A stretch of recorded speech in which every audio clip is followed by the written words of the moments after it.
안녕하십니까, 강영천입니다. 그 다이빙이라고 하는 어떤 그 레포츠에 숨어 있는 아주 좀 지저분한 그런 문제가 우리 감압병이죠. 어, 감압병을 지금도 그 어떤 교과서 같은데 잠한병이라고 되어 있고요. 이 잠한병, 감압병의 어떤 원인, 치료 방법, 뭐 예방 이런 거는 사실 저만 해도 유튜브에 지금 수도 없이 많이 올려놓은 게 있습니다. 그리고 다이빙 교육자 레벨이라면 거의 상식적인 면에서 이 잠수병에 대해서 많이 알고 있습니다. 그 오늘은 제가 이 잠한병이라고 불리는 이 감압병이 어떻게 해서 지금처럼 이렇게 발달이 되어 왔는지 그 역사를 한번 정리를 해 봅니다. 저로서는 이게 상당히 흥미로운 부분이었는데 어떨지 모르겠습니다. 여러분 한번 오늘 저와 함께 감압병의 역사 속으로 한번 들어가 보십시오. 예. 우선 그 잠함병이라고 한다면 이 잠함이 뭔지 한번 살펴보겠습니다. 그리고 잠함병이라고 불리는 것, 어, 여기와 관계되는 어떤 많은 이야기들이 있는데 제가 그 이 둘 다 미국에 있습니다. 세인트 루이스 다리, 그 다음에 브루클린 다리, 여기에 관계되는 어떤 알폰소 제미넥트라고 하는 의사, 앤드루 H. 스미스, 그 다음에 이 폴 버트나 그 존 스콧 할데인 같은 사람은 사실 뭐 이 역사 속에 중요한 인물이긴 합니다만 이 사람들에 대한 어떤 영상은 제가 별도로 유튜브에 올려놓은 게 이미 있습니다. 잠함이라고 하는 것이 우리가 흔히들 그 케이선이라고 합니다. 이거를 정확하게 이해하려면 사실은 어떤 교량 건축하고 하는 이런 엔지니어가 잘 알 것 같아요. 사실 이 자동차 그 스팀 엔진이 발명되면서 바퀴에 공기를 넣기 위해서 그 공기 컴프레서가 이제 사용되기 시작하죠. 그러면서 찰스 장 트리그라고 하는 이 프랑스 사람입니다. 이 사람이 1840년에 최초로 고압 챔버를 만들어서 탕광 작업이 시작됩니다. 이것이 케이선이 우리 엔지니어링에 도입되고 케이선 병이 생기기 시작하는 어떤 시조가 되겠습니다. 이 잠함은 우리가 교량을 건설하기 위해서는 교량 바닥을 파고 들어가서 거기에다가 다리를 세워야 되죠. 근데 강물 위에서 그냥 작업하기가 힘듭니다.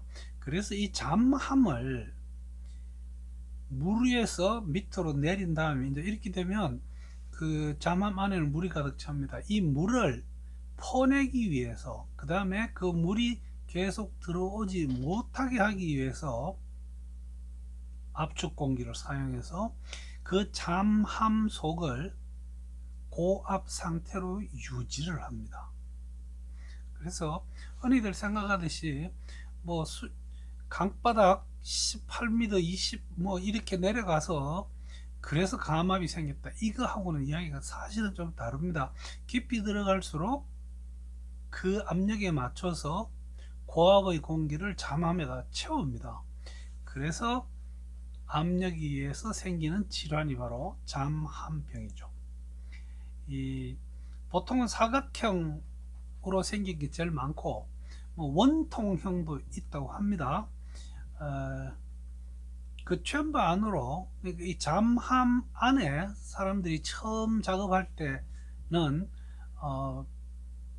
얕은 물에서는 별 문제가 없겠죠. 근데 이제 깊이 들어가게 되면 여기를 처음에는 뭐 계단처럼 내려가다가 이제는 딱 잠기는 물 속으로 다이버들이 들어가서 내려가고 올라올 때 올라오고 하는 이제 그런 어떤 그 장치가 되겠는데, 문제는 내려가는 것은 크게 문제가 없는데 올라오면서 고압 환경에서 작업을 하던 사람들이 올라올 때 소위 말하면 쪼르르 와버리면 우리가 다이빙 후에 급상승을 하는 거하고 같은 효과가 나죠. 그래서 감압병이 오기 시작합니다. 그러나 처음에는 이게 도대체 뭔지를 몰랐습니다. 그 처음에 이 작업을 했던 거를 보면 2주 동안 어떤 인부가 들어가서 7시간에서 10시간 동안 작업하고 나와서 교대를 합니다. 그 수심이 얕을 때는 크게 문제가 없었겠죠. 그러나 약 60피트요. 말하자면 18m. 그 정도부터 작업을 하고 올라오면서 사람들이 감압병 증상을 느끼기 시작합니다.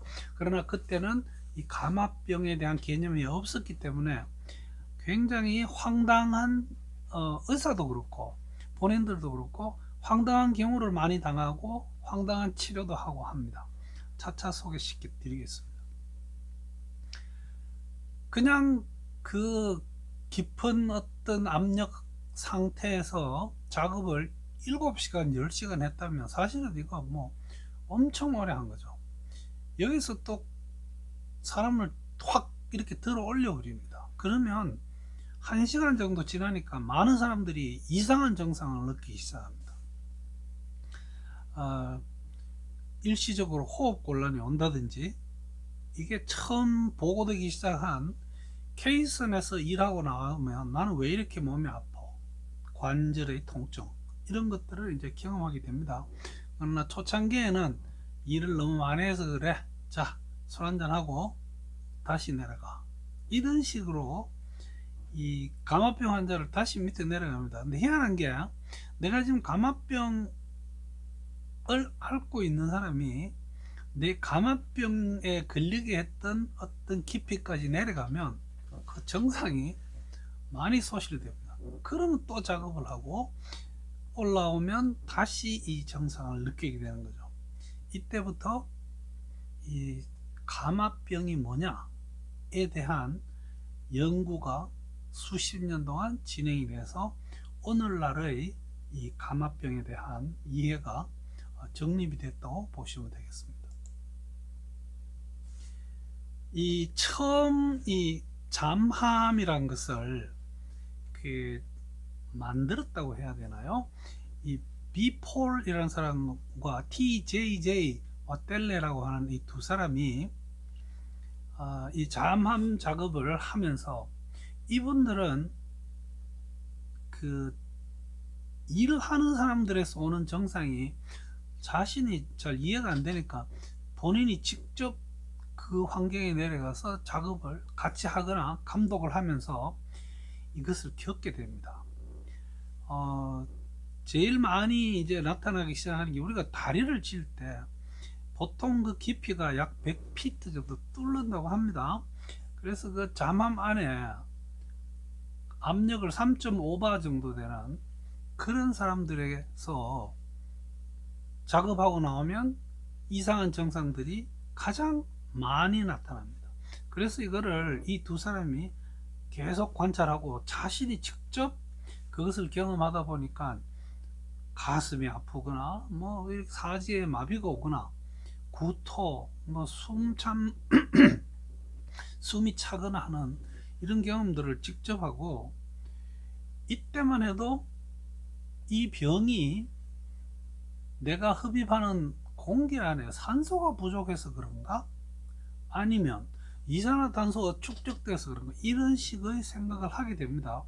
그러면서 자꾸 그쪽으로 치료 방법을 한 번씩 제시하게 되는데, 1854년에 처음으로 이게 이 사람들이 올라올 때 좀 천천히 올라오거나 혹은 올라오면서 좀 이상하면 다시 제압을 해서 하니까 정상에 호전되는 것을 느끼고, 이때부터 이 리컴프레션, 제압이라고 하는 개념이 도입이 되기 시작합니다. 그 이후에 한 20몇 년 걸렸습니다. 이 병을 이해하고 정상적으로 치료하기 시작하는 것이, 물론 당시의 정상적인 치료 방법은 당시에는 순수 산소밖에 없었습니다. 지금은 저희들이 감압병 예방을 위해서, 물론 증상이 나타나면 그 증상의 경감을 위해서 순수 산소를 쓰고, 그 다음에 순수 산소로 부족하니까 고압 산소 챔버에 들어가서 높은 압력의 100% 산소를 마시게 하는 거죠. 자, 환자들은 계속 발생합니다. 이제 의사들이 깝깝해지기 시작합니다.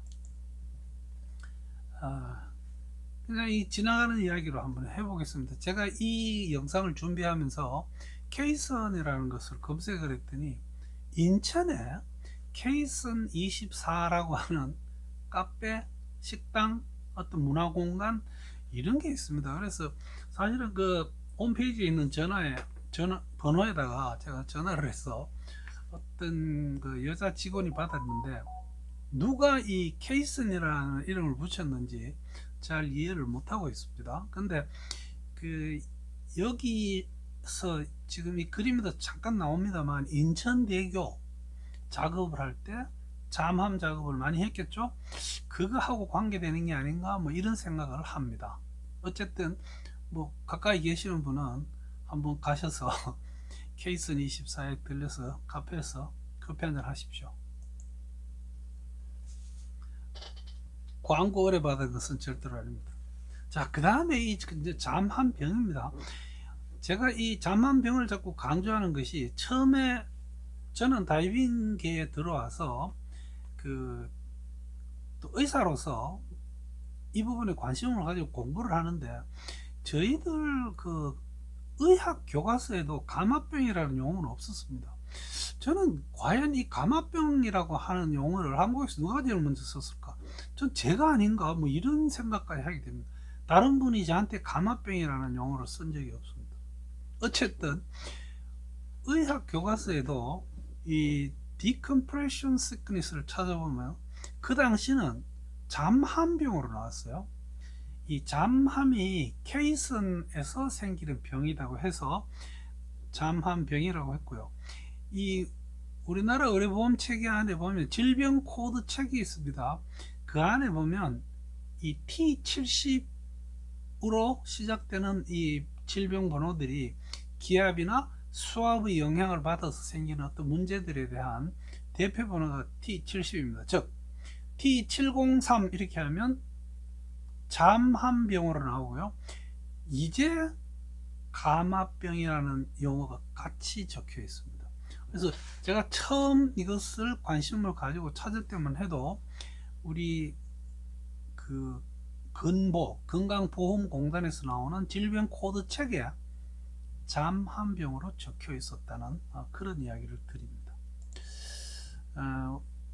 세인트루이스 교에 대해서 먼저 말씀드리겠습니다. 이게 사실 그 미국에서 대형 교량 작업을 하면서 이 케이슨을 시작해서 많은 문제를 일으켰던 거의 첫 번째 다리입니다. 물론 이 세인트루이스 교와 브루클린 다리가 거의 뭐 몇 년 사이에서 이것이 건설이 됩니다. 1868년 여름에 이 이름도 복잡한 캡틴 제임스 부차나 에즈라고 하는, 그래서 이 EADS가 이 작업 책임자 대위의 이름이라서 이거를 이즈 브릿지라고도 합니다. 어쨌든 세인트루이스의 다리, 이건 미시시피 강을 가로지르는, 여기에 인부들이 4 내지 6시간 동안 교대 근무를 하면서 18m 정도 되는 압력을 가하기 시작했더니 사람들이 이상한 증상을 나타내기 시작했습니다. 거기에 많이 들어있는 것이, 지금도 감압병에서 제일 흔한 것이 통증이죠. 관절의 통증, 하지의 부분 마비가 왔다가 풀렸다가 왔다가 하고, 머리도 아프고 피부의 간지럼을 느끼기도 합니다. 근데 이 많은 사람들이 잠함에서 나올 때 아프니까 관절, 무릎이 아프고 허리가 아프고 아프니까 이렇게 구부린 자세로 나옵니다. 이것이 사실은 관절 통증과 비슷해서, 게다가 이제 숨도 차고 배도 아프고 하는 이런 증상들이 이제 겸해지니까 나오는 사람들의 자세가 이 그레이션 벤즈와 유사하다. 그래서 벤즈라는 이름을 불렀습니다. 자, 그러면 이 그레이션 밴드가 뭐냐? 이 그림에 보시면 1820년에서 1860년대에 유럽의 복고 그 여성들의 가장 그 인기 있는 의복과 자세를 이 그레이션 밴즈라고 불렀어요. 이 꾸정하게 구부리고 해서 있는, 그러니까 이 작업 인부들이 나오면서 아프니까 이렇게 구부려서 나온다고 해서 이거를 벤즈라고 부르기 시작한 겁니다. 이 벤즈는 우리가 실제 이 세인트루이스 다리만 해도 30m 가까이 28m의 어떤 목표 깊이가 있는데, 자꾸 내려가면서 그 상황에서 이미 이 병에 걸려서 6명이 사망을 했습니다.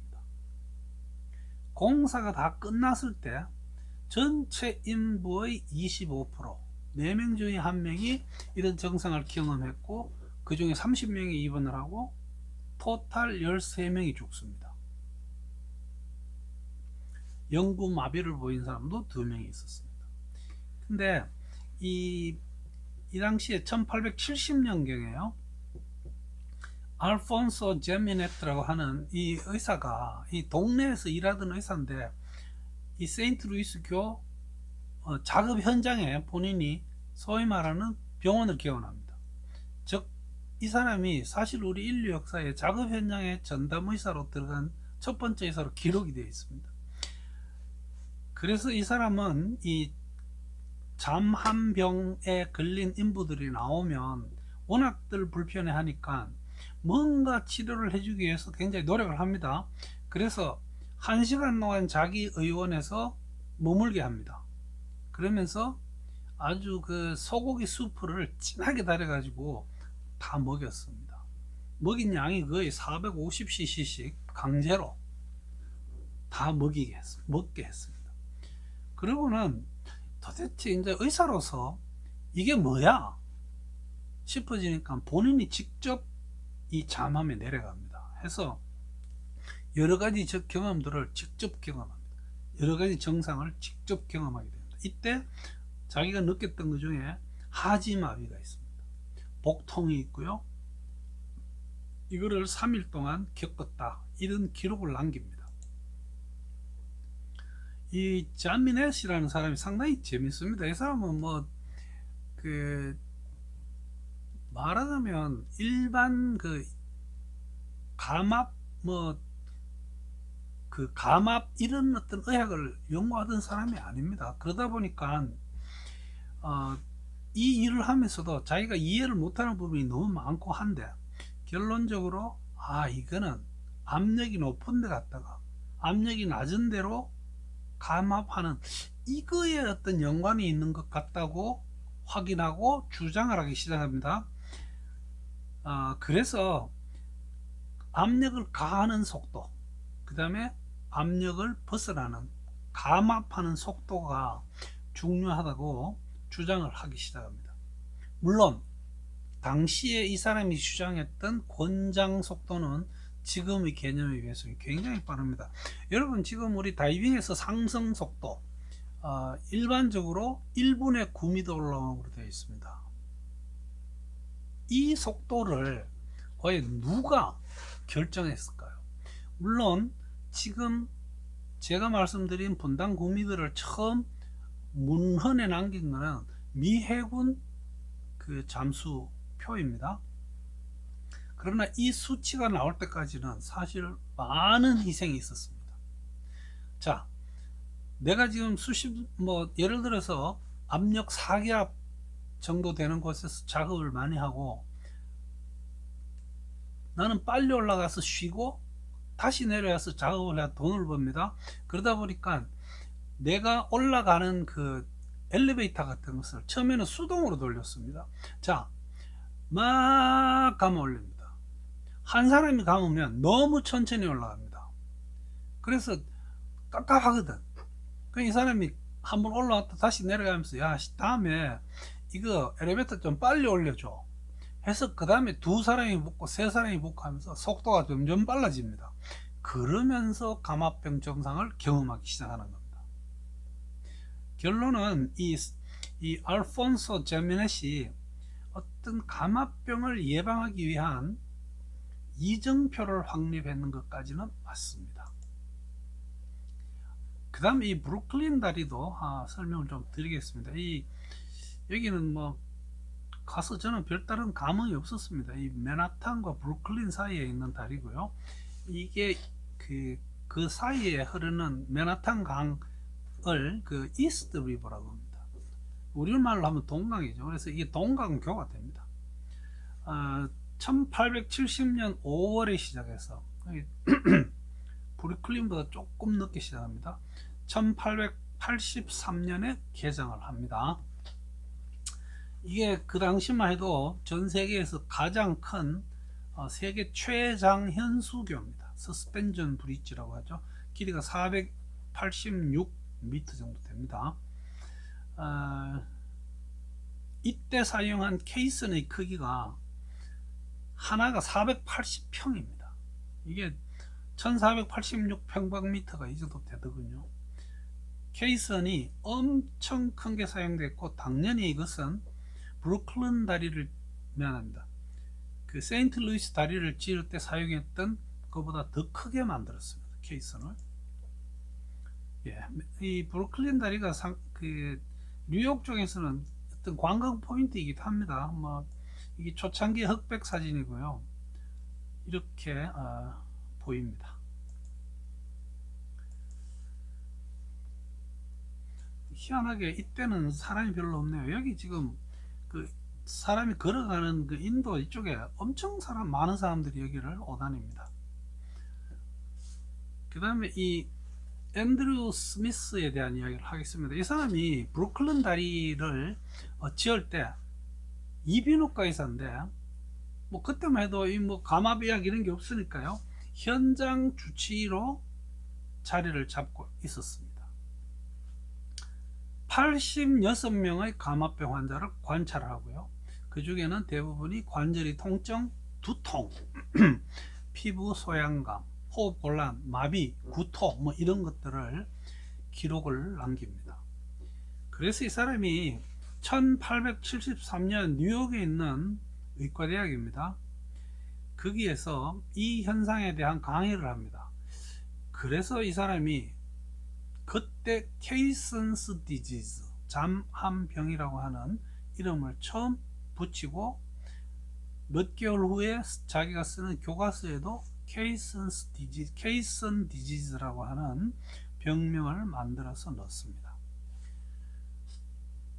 이것이 압축 공기에 노출되는 어떤 시간과 잠함병 증상의 경중에 비례하는 것 같다고 했습니다. 당시만 해도 치료가 통증이 많으니까 몰핀을 많이 썼습니다. 그 다음에 뭐 이런저런 이유로 아트로핀 하는 것도 쓰고 했는데요, 사실 뭐 몰핀 외에 당시에 뭐 이렇게 진통을 할 수 있는 그런 약들이 그리 많지 않았을 겁니다. 그 다음 이 사람이 경험했는 것 중에서 86명의 감압병 환자를 관찰을 했는데, 그 중에 거의 대부분이 비만이었고, 사망자의 경우는 100% 비만이었습니다. 그래서 지금도 감압병의 어떤 위험 인자 안에 비만이 포함되어 있습니다. 저는 뭐 거의 100% 그 레크레이션 다이빙 레벨에서 생기는 감압병에 대한 그런 그 전화 문의를 받고 해서 그런지 몰라도, 꼭 저는 이게 그럴까 뭐 이렇게 의심을 좀 가지고 있습니다. 어지간한 비만도 레크레이션 레벨에서는 어떤 영향을 미치지 않더라고요. 1871년에 이 현장 감독관이었던 레블링이라는 친구가 본인이 직접 중증 감압병에 걸리고 그래서 평생 마비를 앓게 됩니다. 밑으로 내려갈수록 환자가 많이 발생합니다. 그래서 이 브루클린 다리를 지을 때 처음 그 목표했던 수심은 30m까지 파내려가는 거였습니다. 그런데 이래가는 안 되겠다 해서 27m에서 중지를 했다 이렇게 되어 있고요. 1883년에 드디어 브루클린 다리가 개장을 합니다. 자, 지금까지 제가 이 케이슨스 병, 잠한병, 감압병의 어떤 역사를 말씀드렸습니다. 거기에서 이제 빠질 수 없는 사람이 또 폴 버터가 있고요.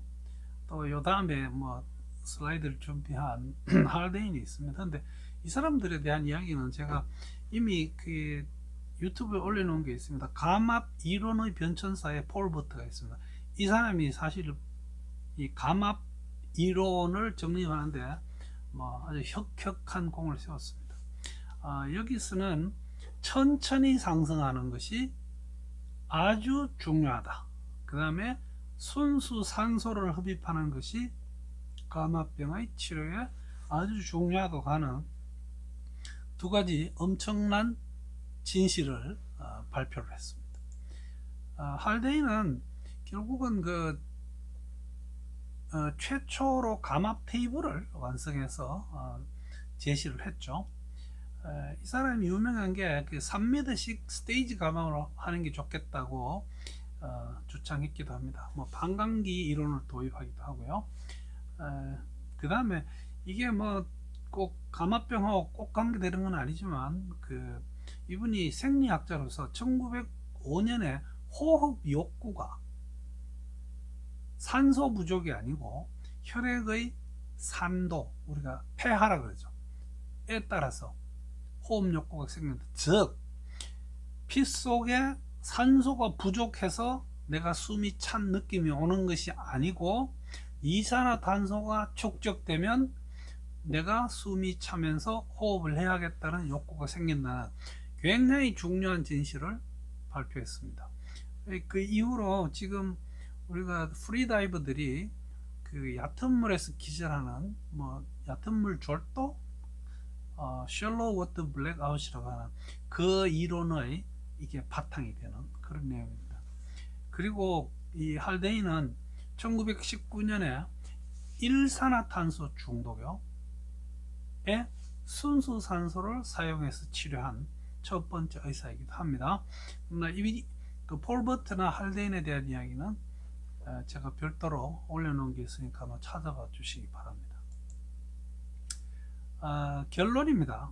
이게 산해병이 생기고 그 다음에 고압가스를 사용하기 시작하면서 나타난 병이죠. 이상한 증상질병이 시작되고 사실 많은 희생이 있었습니다. 폴, 와텔레, 자미네트, 스미스, 버트, 할데인 등 많은 과학자, 의학자의 공헌으로 현재 감압병의 원인과 치료가 정립되었습니다. 여러분, 감압병 주의하십시오. 우리가 레크레이션 레벨에서 감압병은 사실 드뭅니다. 특별하게 어떤 내가 원인을 제공하지 않는 한 그냥 책에 나와 있는 수심과 시간과 상승 속도를 지키면 감압병은 아주 드뭅니다. 그러나 아무리 열심히 지키고 다른 사람들에게 나는 잘못한 게 없어 해도 또 올 수 있는 게 감압병입니다. 그래서 감압병은 굉장히 신비로운 병이기도 합니다. 자, 그래서 이제 앞으로 이 감압병에 대해서 우리가 뭐를 기대할 것인가 함께 다 고민해야 될 어떤 그런 내용이 아닌가 합니다. 여러분, 오늘 잠한병, 감압병에 대한 역사에 대해서 한번 같이 살펴봤습니다. 여러분, 시청해 주셔서 대단히 감사합니다. 한 가지 더, 안전하게 사용하십시오. 무감압 환기 철저히 지키시고 꼭 상승 속도를 지키면서 다이빙 하시기 바랍니다. 감사합니다.